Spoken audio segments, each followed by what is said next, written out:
कभी सोचा है कि आप बार बार वही गलत इंसान क्यों चुनते हैं? क्यों वही हालात बार बार आपकी जिंदगी में लौट आते हैं? क्यों हर बार कोई मौका आते आते निकल जाता है और आप पीछे रह जाते हैं? ये किस्मत नहीं है, ये किसी और की गलती भी नहीं है। इसका सबसे बड़ा कारण है आपका सबकॉन्शियस माइंड। दोस्तों, जो कुछ आज आप सोच रहे हैं, महसूस कर रहे हैं, वो सबसे पहले आपके अंदर लिखी हुई एक पुरानी प्रोग्रामिंग के हिसाब से चल रहा है। आपको लगता है कि आप आज में जी रहे हैं, पर असल में आपका सबकॉन्शियस माइंड आपको आपके बीते कल से कंट्रोल कर रहा है। आपकी वो सोच जो आपको डिमोटिवेट रखती है, आपके कॉन्फिडेंस को लूज कर देती है, आपको कुछ नया काम नहीं करने देती, आप लोगों के सामने कुछ बोल नहीं पाते, अपने आप को प्रूफ नहीं कर पाते, इन सब के पीछे का कारण है आपका सबकॉन्शियस माइंड। ये सबकॉन्शियस माइंड ही आपकी हार का सबसे बड़ा कारण है। तो दोस्तों, आइए आज इस वीडियो में हम अपने सबकॉन्शियस माइंड को रीप्रोग्राम करें, ताकि हमारा माइंड हमारे लिए काम करे और आज तक और अब तक जिस जिंदगी में हम कुछ नहीं कर पाए, उन सारी चीजों को तोड़कर अपनी जिंदगी को एक बेहतर और सक्सेसफुल दिशा में आगे ले सके। क्या आपने कभी महसूस किया है कि आप बहुत प्लानिंग बनाने के बावजूद भी अपने प्लान्स पर काम नहीं कर पाते? आप बार बार उसी लूप में फंसे रहते हैं, आज नहीं कल करेंगे, और कल करने के चक्कर में आपकी पूरी जिंदगी बीत जाती है और आप एक हारा हुआ इंसान बन जाते हैं। इन सब का कारण है आपका सबकॉन्शियस माइंड। आइए इस वीडियो में मैं आपको समझाऊंगी कि कैसे आपका सबकॉन्शियस माइंड आपको कंट्रोल करता है और आपकी जिंदगी को खराब करता है, और कैसे आप उसे चेंज करके अपनी जिंदगी का कंट्रोल अपने हाथ में ले सकते हैं और वो बन सकते हैं जो आप चाहते हैं। आप अपने दिमाग से वो करा सकते हैं जो आप चाहते हैं। सबसे पहले मैं आपको बताऊंगी कि आखिर ये सबकॉन्शियस माइंड होता क्या है। दोस्तों, आपका कॉन्शियस माइंड, जिससे आप समझते हो, सोचते हो, काम करते हो, एग्जीक्यूट करते हो, वो आपका सिर्फ 5% हिस्सा है। लेकिन आपका सबकॉन्शियस माइंड जो शांत बैठा रहता है, वो आपकी जिंदगी का 95% हिस्सा कंट्रोल करता है। आपका सबकॉन्शियस माइंड बचपन से लेकर अब तक जो भी बातें आपके साथ हुई, वो डर, वो बातें, वो अनुभव सब सुनता रहता है और वही आपकी रियलिटी बना देता है। यानी बचपन से आपके साथ जो जो इंसिडेंट हुए, लोगों ने आपको जो जो बातें करी, आपने जो जो डिसीजन लिए, वो सब आपके सबकॉन्शियस माइंड में फीड हो गए और आपके वो डिसीजन जो आप आज लेते हो, उन पर वो भारी पड़ता है। जब बचपन में किसी ने आपसे कहा कि तुम कुछ नहीं कर पाओगे, तुमसे नहीं हो पाएगा, छोड़ दो, तो आज भी अंदर जब आप कोई नया काम करने जाते हो तो यही आवाज आपको रोकती है। अगर किसी व्यक्ति ने वक्त आने पर हार मान ली थी, तो आज भी हर नई शुरुआत के पहले वो डरता है और वही बोलता है कि शायद मैं ये करने लायक हूं ही नहीं। जैसा कि मशहूर मोटिवेशनल राइटर जोसेफ मुर्फी ने कहा था कि your subconscious mind is like a garden, whatever you plant, fear और फेथ, इट्स ग्रो। मतलब जो बीज आप अपने मन में बोते हो, वही आपके जीवन में उगते हैं। तभी आज कहा जाता है और डॉक्टर इतना फोकस करते हैं कि बच्चों के मन में ऐसी चीजें मत डालिए जो आगे जाकर उनके आगे रोड़ा बन सके। चलिए बात करते हैं कि कौन सी ऐसी प्रोग्रामिंग है जो आपको रोकती है। दोस्तों, अगर आप बार बार असफल हो रहे हैं, अगर आप हर मौके पर पीछे रह जाते हैं, तो इसका मतलब है कि अंदर कोई पुराना बिलीफ आपको रोक रहा है। कुछ कॉमन लिमिटिंग बिलीफ हैं जो हर बार फेल होने पर, असफल होने पर आप खुद से कहते हैं, जैसे कि मैं अच्छा नहीं हूँ, मैं कुछ बड़ा नहीं कर पाता, मैं लोगों के सामने बोल नहीं सकता, मैं हमेशा अकेला रहूंगा, मेरे साथ कोई भी नहीं रहेगा, या मेरे पास पैसे की कमी है, या ऐसा मेरे बस की बात नहीं है। ये बातें आपने कभी ना कभी सुनी और आपके सबकॉन्शियस माइंड ने उन्हीं बातों को सच मान लिया, और वही बिलीफ आपके हर कदम पर इनविजिबल वॉल बनकर खड़ा हो जाता है। दोस्तों, रीप्रोग्रामिंग की शुरुआत आपके अवेयरनेस से होगी। यानी कोई भी सॉफ्टवेयर तभी बदला जा सकता है जब आपको पता हो कि अंदर कौन सी फाइल गड़बड़ है। सबसे पहले अपने लिमिटिंग बिलीफ को पहचानो। यानी आप जब फेल होते हैं, आपसे कोई काम नहीं होता, या लोग आपको क्या क्या कहते हैं, या आप अपने बारे में क्या सोचते हैं, पहले उसको पहचानो और पेपर पर लिखो और उसको बंद करना शुरू करो। यानी सबसे पहले अपने बारे में आप क्या सोचते हैं, उसको सुधारना शुरू करो।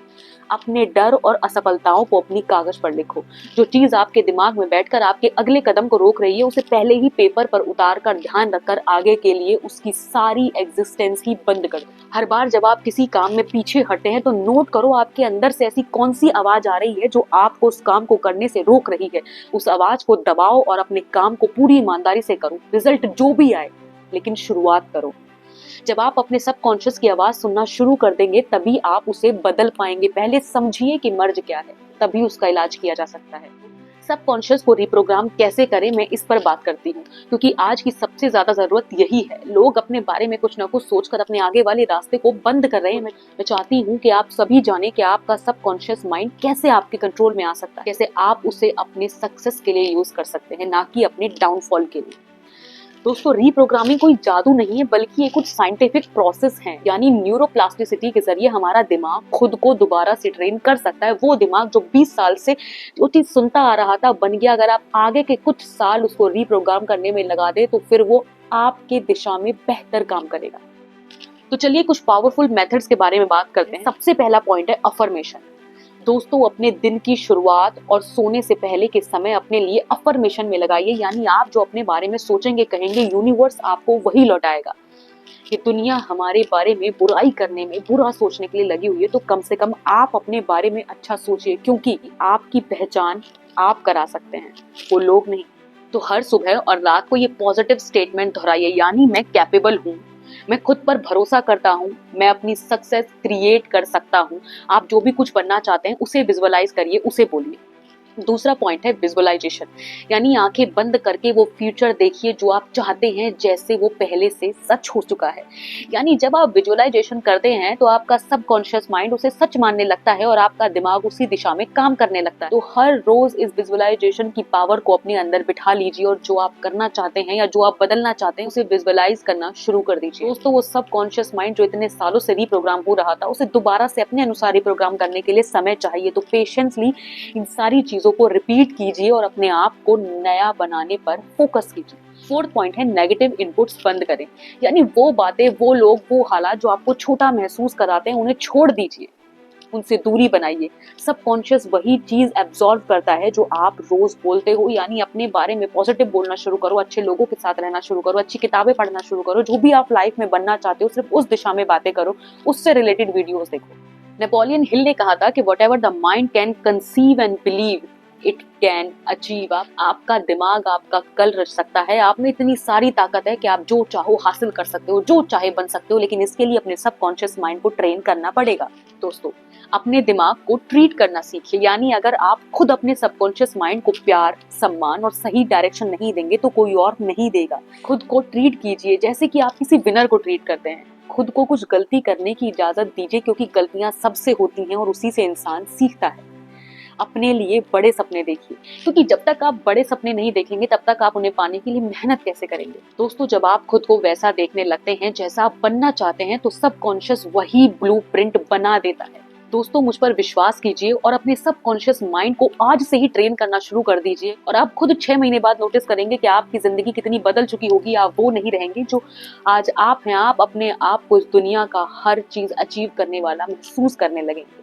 आप कॉन्फिडेंट होंगे, आप बोल्ड डिसीजन लेंगे, आप वही इंसान बनेंगे जिसे कोई नजरअंदाज नहीं कर सकता। लेकिन इसके लिए जरूरी है कि आपको अपना सबकॉन्शियस माइंड ट्रेन करना पड़ेगा, और जिसके लिए आपको पेशेंस चाहिए।